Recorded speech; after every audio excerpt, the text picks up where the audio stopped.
پچھلے واقعے میں ہم نے دیکھا کہ کیسے پیغمبر محمد صلی اللہ علیہ وسلم یتیم ہو گئے جب وہ بچے ہی تھے، اور ان کے چچا ابو طالب نے ان کی کیسے پرورش کی۔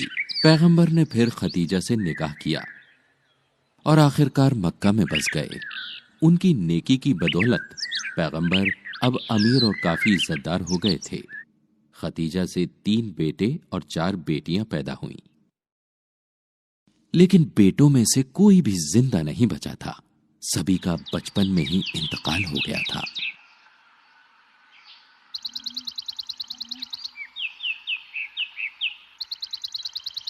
پیغمبر حضرت علی سے بہت پیار کرتے تھے اور انہیں اسی میں تسلی ملی۔ اس وقت کے دوران عرب کے لٹیروں کے گروہ نے ایک ماں کی گود سے ایک بچے کو چھین لیا جس کا نام زائد تھا۔ پھر ان لٹیروں نے لڑکے کو غلام کے طور پر عکاظ کے بازار میں فروخت دیا۔ زائد کو خدیجہ کے ایک رشتہ دار نے خریدا تھا اور انہوں نے اسے تحفے کے طور پر دیا تھا۔ بدلے میں خدیجہ نے لڑکے کو پیغمبر کو تحفے کے طور پر دے دیا۔ پیغمبر زائد سے بہت جڑ گئے، جنہیں انہوں نے الحبیب کہا، جس کا مطلب ہے بہت پیارا۔ زائد نے پیغمبر کو اپنا استاد مانا اور ان کے طور طریقوں پر چلنے لگے۔ زائد کے پاس ایک روحانی ذہن تھا اور پیغمبر کے اچھے اخلاق بھی تھے۔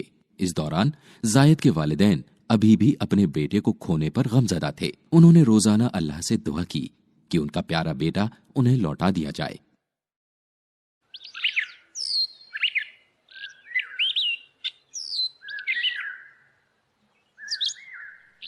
ایک دن زائد کے والدین سفر حج کے لیے مکہ گئے۔ یہاں پر انہوں نے زائد کو دیکھا اور انہیں بڑی راحت ملی۔ وہ اس کی طرف دوڑے۔ جب اس کے والد کو یہ حیرت انگیز خبر ملی تو انہوں نے سونے سے اپنے تھیلے بھرے اور پیغمبر محمد صلی اللہ علیہ وسلم کے پاس پہنچے۔ اس کے والد نے سوچا کہ وہ اس کے مالک سے اپنے بیٹے کو واپس خرید سکتے ہیں۔ زائد کے والد نے پیغمبر سے ملاقات کی اور انہیں اپنے لڑکے کو چھوڑنے کے لیے کہا۔ پھر پیغمبر نے ان سے پوچھا، آپ کس کی رہائی کی بات کر رہے ہیں؟ آپ کے غلام زائد ابن حریثہ کے بارے میں۔ اس کے والد نے جواب دیا، میں آپ کو ایک راستہ دکھاؤں گا جس سے آپ اپنے بیٹے کو بنا سونا چکائے واپس پا سکتے ہیں۔ والد نے حیران ہوتے ہوئے پوچھا، آپ کس بارے میں بات کر رہے ہیں؟ میں اسے آپ کے سامنے بلاؤں گا۔ اگر وہ آپ کے ساتھ جانا چاہتا ہے تو وہ ایسا کرنے کے لیے آزاد ہے۔ آپ اسے خوشی سے لے جا سکتے ہیں اور میں تب آپ سے اس کی قیمت لے لوں گا۔